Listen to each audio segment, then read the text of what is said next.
اسلام کی باتیں۔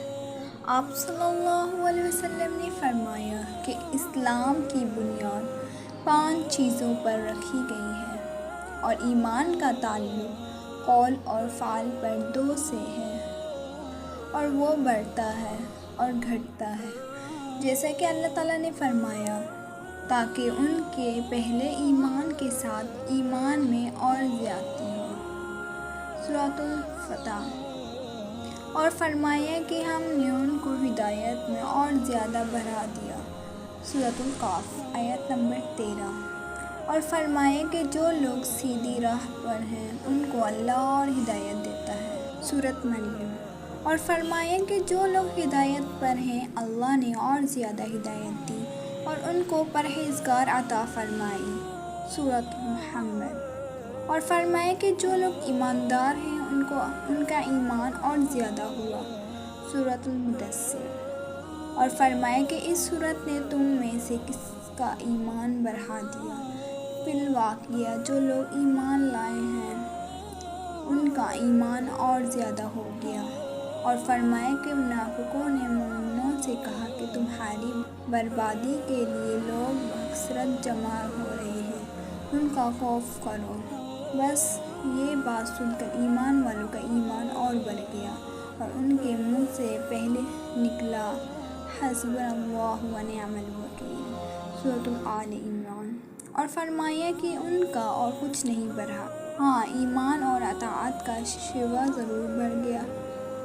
اور حدیث میں وارد ہوا کہ اللہ کی راہ میں محبت رکھنا اور اللہ ہی کے لیے کسی سے دشمنی کرنا ایمان میں داخل ہے۔ رواہ ابو داؤد عن ابی امامہ اور خلیفہ عمر بن عبدالعزیز رحمۃ اللہ عادی بن عادی کو لکھا تھا کہ ایمان کے اندر کتنی ہی فرائض اور عقائد ہیں اور حدود ہیں اور مستحب و مسنون ہیں باتیں ہیں جو سب ایمان میں داخل ہیں، بس جو ان سب کو پورا کرے اس نے اپنا ایمان پورا کر لیا، اور جو پورے طور پر ان کا لحاظ رکھے نہ ان کو پورا کرے اس نے اپنا ایمان پورا نہیں کیا۔ بس اگر میں زندہ رہا تو ان سب کی تفصیلی معلومات تم کو بتلاؤں گا تاکہ تم ان پر عمل کرو، اور اگر میں مر ہی گیا تو مجھ کو تمہاری صحبت میں زندہ رہنے کی خواہش بھی نہیں۔ اور حضرت ابراہیم علیہ السلام کا قول قرآن مجید میں وارد ہوا ہے کہ لیکن میں چاہتا ہوں کہ میرے دل کو تسلی ہو جائے۔ اور معاذ رضی اللہ عنہ نے ایک دفعہ ایک صحابی اسود بن بلال نامی سے کہا تھا کہ ہمارے پاس بیٹھو تاکہ ایک گھڑی ہم ایمان کی باتیں کر لیں۔ اور حضرت عبداللہ بن مسعود رضی اللہ عنہ نے فرمایا تھا کہ یقین پورا ایمان ہے اور صبر آدھا ایمان ہے۔ اور عبداللہ بن عمر رضی اللہ عنہ کا قول ہے کہ بندہ تقویٰ کی اصل حقیقت یعنی کہنا کو نہیں پہنچ سکتا جب تک کہ جو بات دل میں کھٹکتی ہو اسے بالکل چھوڑ نہ دے۔ اور مجاہد رحمۃ اللہ نے آیات کریم شرح لکم من الدین کی تفسیر میں فرمایا کہ اس نے تمہارے لیے دین کا وہی راستہ ٹھہرایا جو حضرت نوح علیہ السلام کے لیے ٹھہرایا تھا۔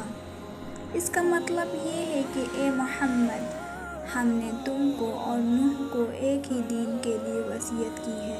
اور حضرت عبداللہ بن عباس رضی اللہ عنہ نے آیت کریم شرعت و منہاج کے متعلق فرمایا کہ اس سے سبیل سیدھا راستہ اور سنت نیک طریقہ مراد ہے۔ اور سورۃ الفرقان کی آیات میں لفظ دعائے کم کے بارے میں فرمایا کہ ایمانکم، اس سے تمہارا ایمان مراد ہے۔ دوستوں، امید ہے آپ کو میری یہ پیاری حدیث پسند آئی ہو، اور اگر آپ کو پسند آئی ہو تو میرے چینل کو لائک اینڈ سبسکرائب کریں۔ شکریہ۔